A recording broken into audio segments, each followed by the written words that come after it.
All right, here's something that took me maybe about 35 years to finally figure out. But when you're putting a line back on your trimmer, weed whacker, whatever you call it, um, typically I would put on one side, right? And then I would start the other side like this. And have to hold this and then wind this.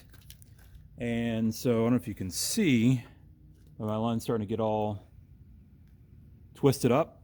So then eventually I started cutting this and there was a different length or whatever.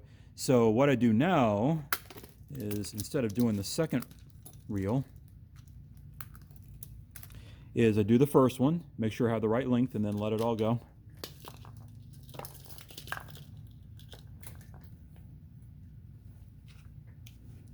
Now take the end, match it up with a line in your other spool.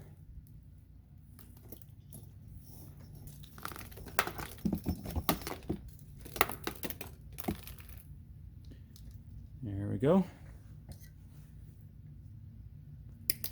Make your cuts. Now this is the exact same length, so it'll always run out at the same time, so that's convenient. I always hated one, it would run out and didn't have it on the other side. So yeah, you still have to spool it up, and that's kind of a pain, but you can kind of do these together as well.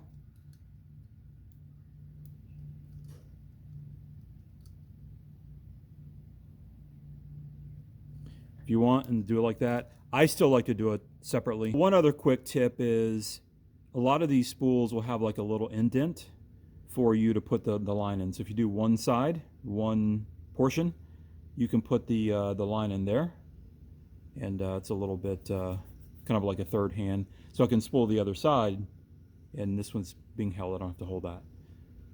So just something to keep in mind.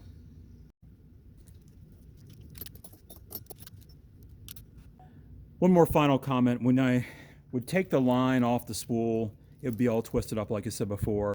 When you cut it and then you know, spool it up again, take it all off, spool it off again, then you can kind of get it where it's not twisted. So anyways, hopefully that helps. Thanks for watching.